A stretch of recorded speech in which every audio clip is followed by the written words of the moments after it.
Welcome to Growing E-commerce. I'm your host, Mike Ryan of Smarter E-commerce. If you're listening to this episode when it airs, welcome back from our holiday break and Happy New Year. Today, I'm joined by Arend de Ruiter of bol.com. For international listeners who might be unfamiliar, bol.com is a Dutch retailer and retail platform or marketplace generating over 5 billion euros in annual revenue. Arend leads SEA, measurement, and data activation at this retail giant. We discuss why his role is shaped the way it is, what it's like to advertise 60 million products, how to approach segmentation in supersized accounts, how to deploy automation, how to build culture and a team in this huge oil tanker of an organization, and a lot more. Unfortunately, our connection does get a bit choppy during part of the recording.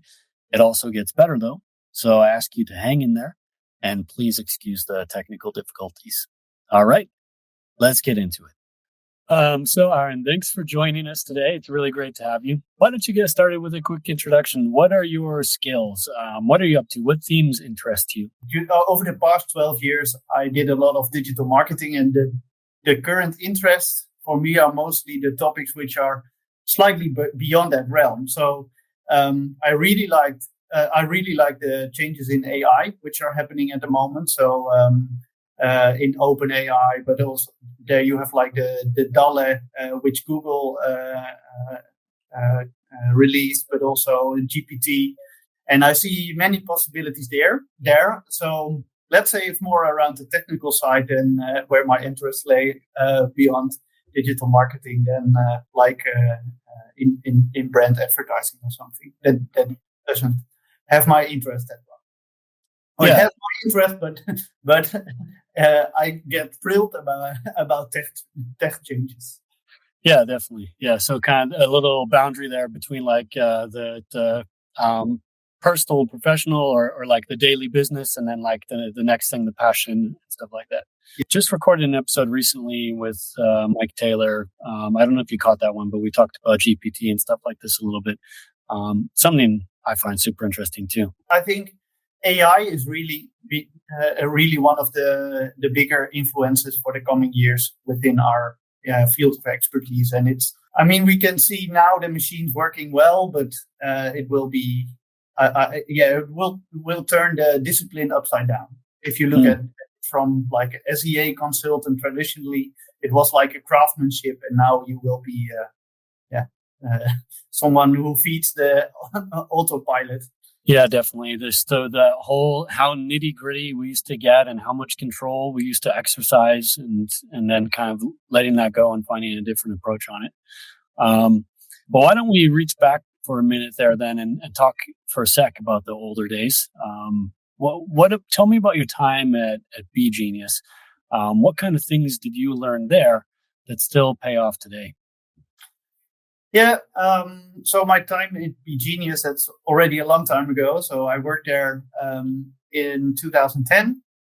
It was actually a combination. So Be Genius was the software tool for Traffic for You, and Traffic for You was a digital marketing agency. It is currently named Reprise Digital, and Be Genius still exists. But back then it was a spin-off for one of the biggest marketing spenders in the world, which was their client, and it was like a custom tool which transferred into a tool for many advertisers, especially in the Netherlands. And nowadays, I think they're supporting advertisers worldwide. My role was there between marketing and tech, so I was like a consultant, but also translated the wishes of advertisers into tech features. And I think if I look now at skills I learned is one, to think scalable, because solutions for companies such as bol.com or a large holiday, holiday rental, hotel rental website are quite different than small and medium-sized companies. I think prioritization next to that. So you can spend your IT time once and you spend it well.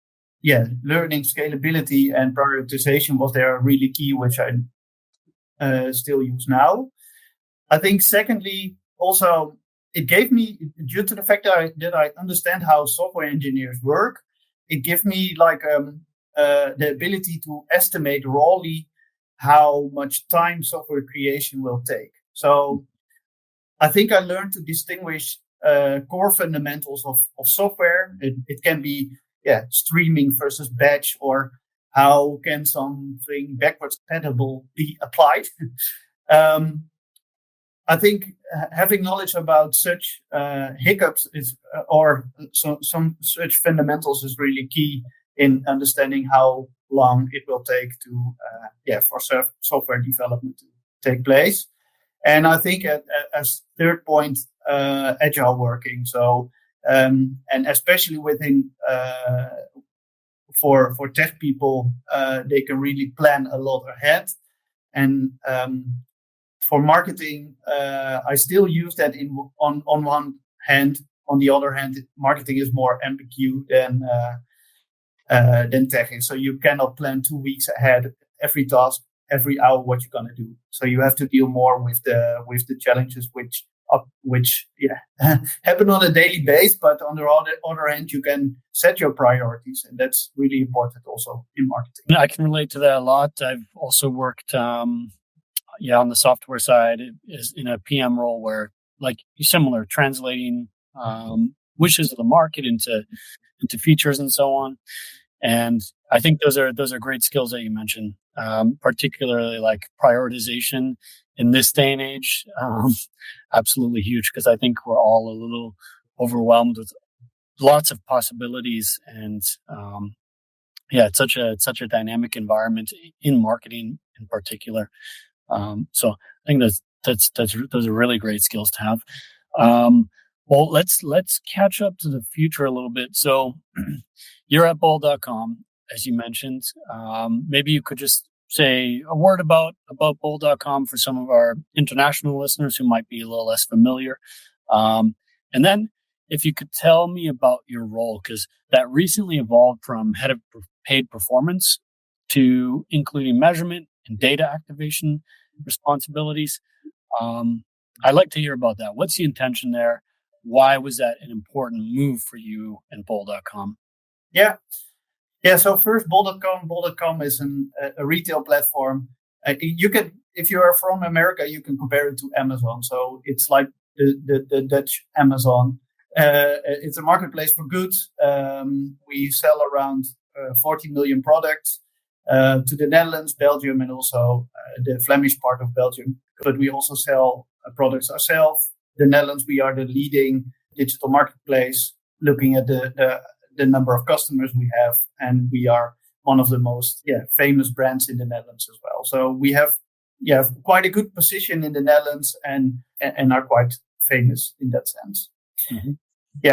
And so looking at the change of my role, so I think it's more due to the fact that digital marketing is also changing. So before, I was a manager of the search and affiliate marketing team. So it was more like a people marketing or a people manager. And nowadays you can see that I think data and measurement are getting, data measurement, but also activation are getting more and more important in order to be successful. So next to the team management part, I now have the responsibility and ownership around topics such as measurement. And I think it's extremely important to be proactive here from the digital marketing side, because it's like the gray zone at the moment. There are happening a lot of changes within tech, like the privacy sandbox or Apple ITP. So we are able to target less than we were before, but also legal changes. So in the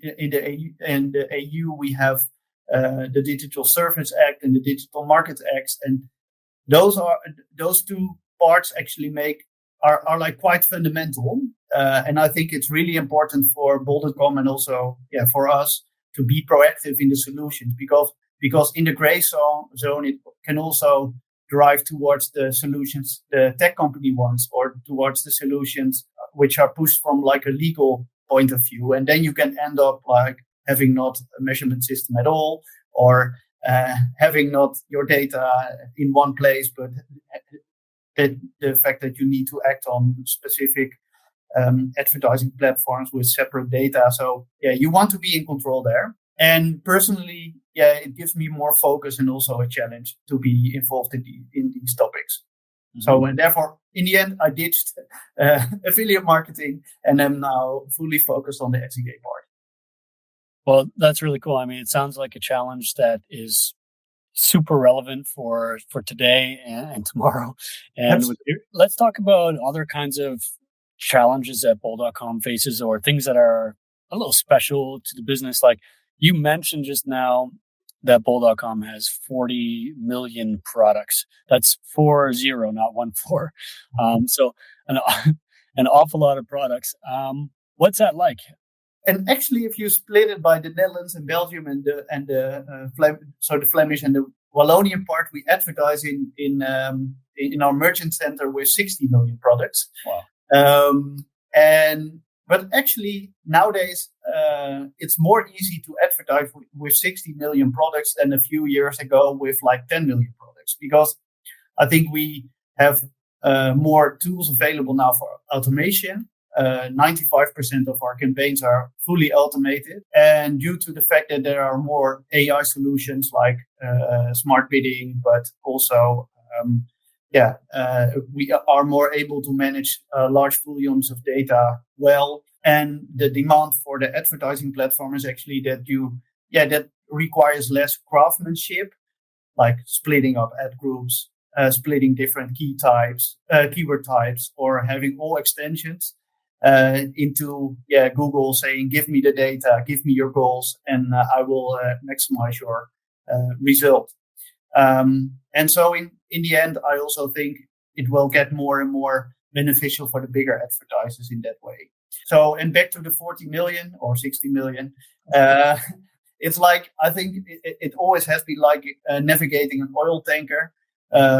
We always had and have the focus on the automation of creation. So we were, I think, an early user of the API-based solutions of the Merchant Center, for instance, because feeds didn't work for us. So we had to move to API-based solutions. And I think, also one of the bigger parts for navigating that oil tanker is, scalability. Always have scalability in mind. So determine your level of goal setting. That must be scalable. But also do you split it up by country, for instance, or do you combine it as in one big bulk? It's also key to be able to influence the data. So we added labels, for instance, in the history for products which were really popular from our sites, because manually or tagging products by hand, that doesn't work for us. We have to do it on a scalable way. And I think what it also learned me that, and maybe this is a surprise, but not the early access to betas, which you get as a big advertiser. That's actually something we don't like that much, because in the end you want proven solutions and not betas, because they tend to require a lot of time. And also a lot of custom adjustments, and we don't have the priority to do that with the precious IT time we have on our side. Mm-hmm. And mentioning that part, so we also, with the amount of products we have always the challenge: do we build something ourselves, or do we need third-party tooling in order to service our business? And in the end, we end up a lot of times creating stuff ourselves, because we have the 60 million products, but they can also change real time in price or in availability, and many of the third party tools aren't able to handle a lot of data with a lot of speed. Yeah, so just keeping that close and having that level of customization you need and that level of responsiveness is why you choose to do that. We know that there are these markets that you mentioned, and you've got these 40 to 60 million products. What's the right amount of segmentation to you there? How do you view that? Like, how do you view the interplay between category and audience, for example? That's actually always the challenge. So I think in that sense, as a general advice, it just depends on your company goal and your data size. But I think in the broader sense, if you go more into detail on segmentation, but also on audiences, you can reach more efficiency. For bigger companies, it is always also very important to be predictable on your goals, and especially financially predictable. So, and for predictability, you want to reduce the details and aggregate as much as possible, because it's, for instance, easier to give an estimation on the SEA growth on a channel level than on a product group. So yeah, for Bol.com, we found like a consensus in between, and it's a consensus because it's not turning all faces happy at all times, but it's a consensus and therefore it works. So we define 25 shops within our assortment, and they have the specific goals, and we have some other adjustments around a country or audiences. So those are more bit adjustments. But in base, it's like 25 shops which have a goal. Thanks for sharing that. I mean, yeah, you were mentioning earlier there's like this Flemish region, and there are some linguistic differences, cultural differences. What are some of the challenges of marketing in this context where you've got actually a relatively compact area that we're talking about, but nevertheless, the market is not that homogeneous. There's some difference there in terms of language and culture. Yeah, that's true. And actually, if I drill it down only for SEA, it's and in our way of working, it's not that different. I mean, we see different behavior more in data, so in performance. You see, due to the fact that we are less well known in the Flemish part of Belgium than in the in the Wallonia part of Belgium instead of the Flemish part of Belgium, or in the Netherlands, because we launched only recently in the Wallonia part. There you can see that the performance is lower, so people are converting less in general than in the Netherlands or in the Flemish part.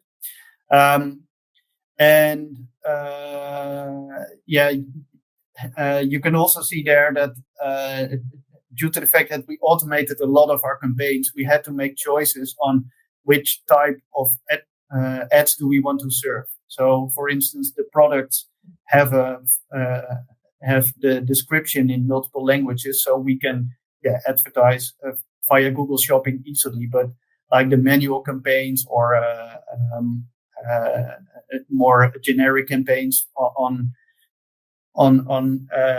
especially the text campaigns, actually, we choose not to advertise with that first, because it requires more labor, manual labor or craftsmanship, actually. Yeah, it makes a lot of sense.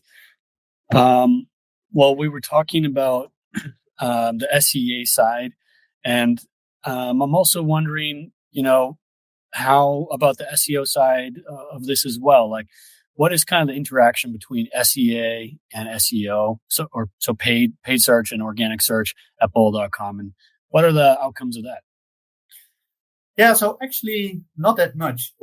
So let's say between specialists, interaction is not that tight, and that's due to the fact that I think the most important parts we already automated. So the data, for instance, from the Merchant Center, but also from Google Ads, that's searched. That is shared within our data lake and or via other tooling, so they can use that.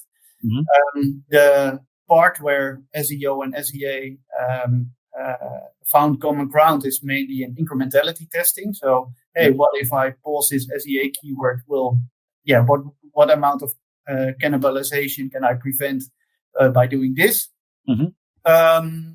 And also, I think in some tech fundamentals, like can the Google Ads bot scrape the website well? That's some part where we need the SEO team. But I think in general, SEO is more aligned in our organization with the commercial department and with the product department. So the tech side, because the commercial department, they write and they organize the content, and the tech is more the tech infrastructure. So their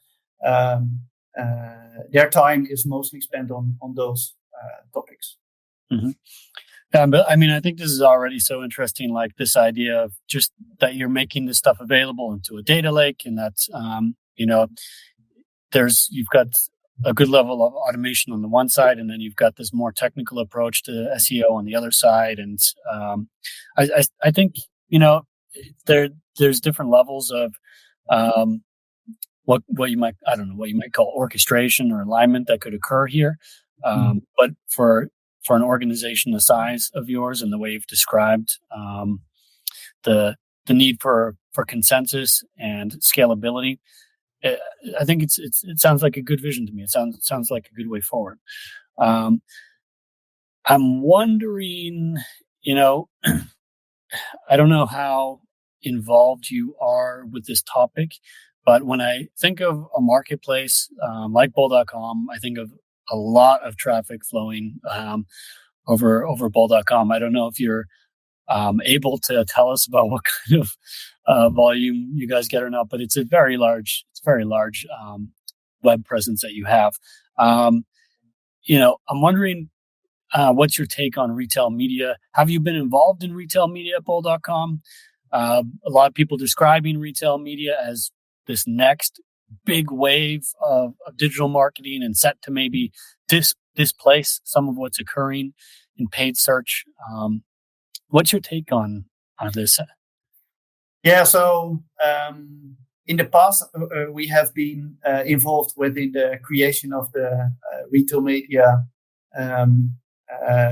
team, but actually it's now a full-grown department, and we don't have that much of dialogues anymore with that department. I think on some topics like consent and measurement, it's really good to have connection. To share, we have over 1 billion interactions. It depends if you say views or clicks. I mean, that can then you have different numbers. But it's like, if you look at, I think the sales of last year were 5.5 billion. So that says something, I think, about the volume we are handling with our business. Definitely. And I think, looking at retail media, I think, yes, it is double-digit growth within that whole realm. And for a company as Bol.com, it adds another business model and therefore also profit, which is really important. But if you are in the situation of being an advertiser, I mean, I think it's highly relevant to reach customers in a really relevant way, but also to diversify your channel mix, and therefore be less dependent on the big tech players like Google and Facebook, for instance. Yeah, we have a retail media solution ourselves, so we don't use it in advertising ourselves. Mm-hmm. Yeah, sure. But those are mind-blowing numbers. First off, that's very impressive, and I mean, I think retail media does have this great value proposition going forward of, it is its own kind of closed loop data system, and it's just more tightly attributable, what's the word there, than some of these other things. I like that idea too of becoming a little less dependent on some of these big platforms. To me, one of the things that was always exciting about Google historically was that, I feel like it fueled independence. And now it's people are somehow, there's a lot of businesses that are actually quite dependent on it. And I don't know, I'm curious what comes up next, because I can also imagine that one day there's going to be some big platforms trying to help unify the media buying across retail media platforms and then they'll be taking their cut or something. Let's see how the whole ecosystem evolves, but it's a super interesting space to watch. Yeah, we're talking about measurement a bit before and how that's a lot more core to your new responsibility, your new role. What's your take on full funnel marketing? How do you approach this? Yeah, so I bolded with full funnel marketing in two ways. We one have it's more like an operational full funnel marketing team, which aligns the marketing department with the commercial department, and they mainly align it into budget and forecasting.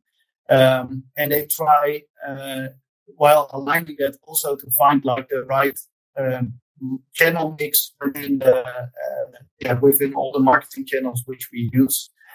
So that's one. And we also have a full funnel marketing circle, and that includes many of our peers. So the lead of the social display team, the lead of the SEO team, but also the media team. And there we defined some other topics which are relevant if you look over the of your own discipline, but more towards the challenges which we can see looking at the full funnel. And their unified measurement was like one of the was and is one of the main challenges which we see. So we would love to have one place where we can say, hey, this €1 I have will give the best return on investment if I spend it in this and that channel and this and that campaign. So that's hard because in many cases the performance-based marketing channels are measured by attribution model or via attribution, and media is more measured with media mix modeling. So integrating those two different measurement systems, that's quite hard, and that's like one of the challenges we take on in the full funnel circle. Mm-hmm. Yeah, definitely. The way these systems are measured are just so different, and it's kind of like trying to square a circle or something like that.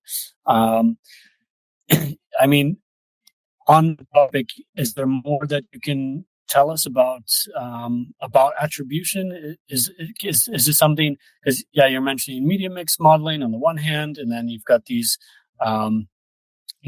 more tight kind of classic performance attribution on the other hand. Can you find a way to create like a multi-touch attribution that tries to model these two things together, or what's your take on that? So in our case, those are still separate worlds, the attribution and the media mix modeling. Within the decisions across budgets, we combine it. But if you want to evaluate on a click level or on a campaign level, for instance, the performance, then you have to integrate it within a very mature software system. And those are good, and some tend to look towards the unifying of measurement from like attribution side, and the other ones more from the media mix modeling side. And we are currently in between. So we still have attribution and media mix modeling separated. Also due to the fact that obviously we see the value there, but on the other hand, we can still work with attribution and media mix modeling separately. But this is one of the topics which will probably change in the coming few years due to legislation and the fact that you will have and then you will need integrated solution for media mix modeling and attribution. Mm-hmm. Yeah, I think that's right. I mean, there still can be some value in having them separate if you view it as like two different lenses that you can use, two different kind of pairs of glasses that you can wear. But I agree, it's going to be just from how the technology will develop. What will be possible through AI, and then what the constraints will be from regulators and so on. It's going to be quite interesting to watch. So thanks for sharing all these thoughts on measurement and this idea of like the full funnel picture and where we're headed. But let's talk about KPIs for a second. what KPIs are important to you, or why, or how do you think about this? How do you have them arranged? Is there a hierarchy of KPIs? What's your philosophy here? So I think KPIs are like, next to measurement, one of the biggest challenges to organize them really well, to be able to be successful within the for instance, the smart bidding algorithm. But the challenge there is that you can only choose one KPI. Fundamentally, I think the change needs to be made. If you want to steer on profitability, do you want to steer on revenue? Because you cannot choose both at the same time. You also have to choose for the fact, do you want to steer on like a future profitable situation or on the past situation? So do you look at the results of the orders of yesterday, or do you create an estimation for next year? I think we at Bol.com, within our goal setting on a store level, we absolutely do this. So we make an estimation and align also our KPIs there, and also have a clear hierarchy within those specific KPIs. But I mean, setting them on a store level always gives you some challenges when looking to the products below. So there are categories where there are really profitable products next to products which aren't profitable. So, and ideally, you want to push only the profitable products, or the products that add most value. But by giving them the same goal, results will even out. So, and I think that is one of our biggest next challenges in order to get that lower level of goal setting straight, or organizing the portfolios well. It just depends on the type of solution. But we are really looking into these topics for our innovation roadmap next year. Yeah, that makes a lot of sense. I mean, if you're not somehow giving these products different goals or different budgets, then for Google's algorithm, you're kind of telling them that these have an equal worth to our business, and maybe based on what Google can tell from the feed and so on, that might be the case, but the reality can be always a bit different there. And yet there's this challenge of, again, having something that's scalable here and that works. So I definitely get the challenge there. That's an interesting one. Yeah.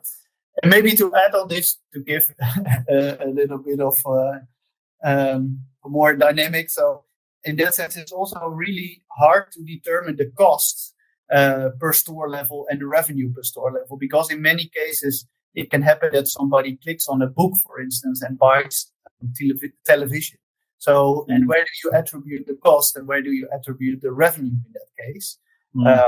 That's also really something which is working against you, because in the end, you advertise with campaigns and not with products. So you advertise with a product, but the result is on a click. And it can have a different value than the product where you advertising. Yeah, definitely. It's this whole clicked versus bought dilemma there, where you're kind of advertising products, but then Google is optimizing not on the products, but in the end on the order value, and they're looking at the auction, and it's tricky because we don't actually have the auction data points from Google. And there's kind of this discrepancy there, definitely. And I think in the past, one of the better sort of proxies for the auctions themselves was the search term report, which is in Google's more modern campaign types, of course, a bit limited, but interesting challenge. Well, let's. I want to ask you a couple more questions here before I have to let you go. This is a question I love to ask on the show, and I think at a company the size of Bol.com, It must be an interesting one. So what are the workforce skills and cultural attributes that companies need to outpace the market? Yeah, so I can name a lot, but I think especially for a digital specialist, I would say get your knowledge straight on data, on tech, on marketing strategy, finance, and psychology / customer behavior. So you're always between those different fields of expertise. And obviously you cannot excel on them all, but I always challenge my team members to choose one or two in which you can really excel and outpace everybody else, because that's very important to develop your own skill there, and having various skills within a team from the previously named points. I really am able to collect or to create a team with multiple skills which are relevant for each other. Within the company of a size as bol.com, it's also very important to develop stakeholder skills and project management skills. So the more experience you get in your role, the more important it will be to align with different departments and to get some innovation projects done within cross-functional teams. So those are also very important skills. And I would say as a person, it's also to be a team player, but also autonomous at the same time. So at a company as bol.com, autonomy is valued really high, but you also have to be able to communicate well with your colleagues and work together really well. I think being proactive is also very important. Be part of the solution and not complaining about things which are going not so well. And I think also, being very reliable in working together. I mean, you need to trust each other that somebody else is doing their work well.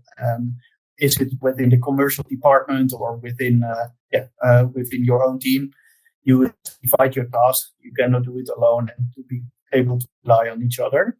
And in the end, I would say also be adaptive. So the environment is changing, the roles are changing, and I mean we are working at a multinational company in sense of diversity and where people come from. So to be able to adapt to different people is really important.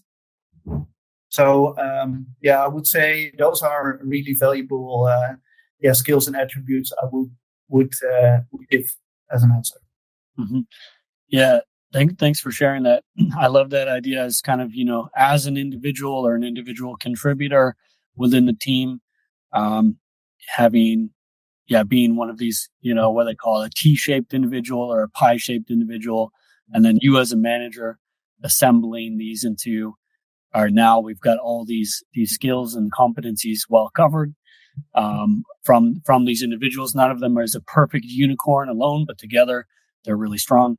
And then, and I love what you said there about the importance of autonomy and also stakeholder management. Those are, I think, even in smaller organizations, just more and more important. And in a company the size of bol.com, quite vital, I'm sure about that. Yeah.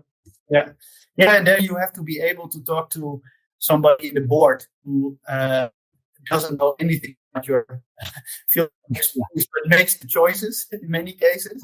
But also to have somebody else working in a different department to get them with achieving your goals. So and that requires sometimes a whole different language in order to manage those colleagues, but it's really important to have those skills.